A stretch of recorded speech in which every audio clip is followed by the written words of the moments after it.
Le grand after tour en direct d'Auxerre avec FIFA 11 d'EA Sport. Gilbert Bribois. Avec Daniel Riolo, Jean-François Perret, Julien Cazard, les drôles de dames, elles sont toutes là et Antoine au 32-16 est avec nous. Salut Antoine. Bonjour à tous. Antoine, je crois que tu veux poser une question ou débattre avec Didier Mingot. Bah déjà j'ai eu quelques contacts avec lui puisque je vais déjà envoyer des emails. D'ailleurs il va bientôt recevoir une écharpe. Ah. Donc vous connaissez, donc vous êtes entre amis là, donc en l'occurrence. Ah non, ah oui d'accord, c'est C'è solo la roba. Oui, voilà, c'est un site. Alors ça, il faut qu'on le dise à Gilbert à l'antenne.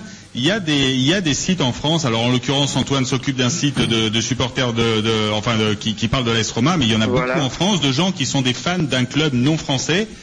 Des clubs anglais, des clubs espagnols, voilà. Et il faut le signaler parce que c'est des déplacements. Voilà, c'est des mecs qui sont toujours hyper passionnés, qui font des sites qui prennent beaucoup de temps, de leur temps pour animer ces sites-là. Comment on en vient en France à être supporter de la Roma? Alors ça, c'est un mystère, ça. Et c'est reparti. Non mais le processus, je veux comprendre. Est-ce qu'à Rome il y a des supporters du PSG? À chaque fois, j'aime bien comprendre le processus. Ça va? Pourquoi c'est drôle? En quoi c'est drôle? C'est pas une vanne? J'ai pas dit une vanne là. Pose une question les mecs. Alors Antoine, comment es-tu devenu vous le savez, parce que historiquement, je veux bien qu'en France, oui, il y a Anelka à Londres, Milan, Juve, des choses comme ça, mais la Roma, comment on en vient en France à monter un club de supporters de la Roma? Bah pourquoi? Parce qu'il y a des Français. C'est pas qui. Il y a Zebina, il y a Mexès.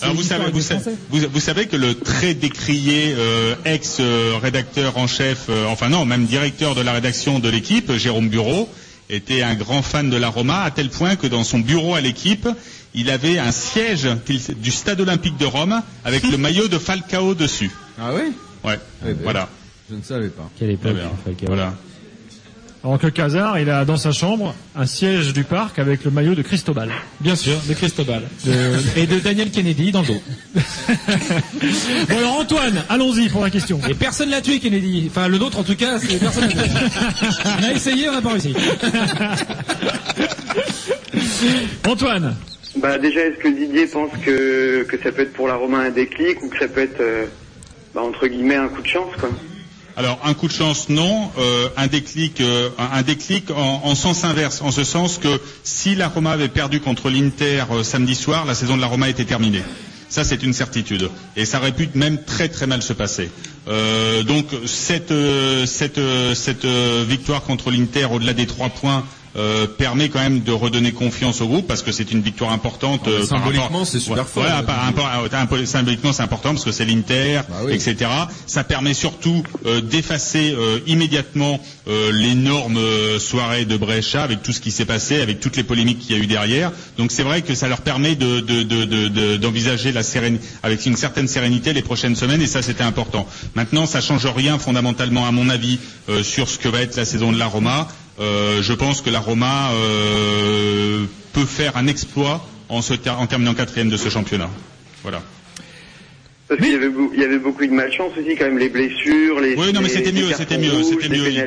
Non, mais c'était mieux. Ils ont fait un match très correct et quoi qu'il arrive, un match qui est bien meilleur au niveau de la prestation d'ensemble que ceux qu'on avait vus depuis le début de la saison. Donc il y a du mieux et le résultat couronne, disons, une prestation de bien meilleure qualité. Même si c'est un résultat qui est arrivé à la 92e minute.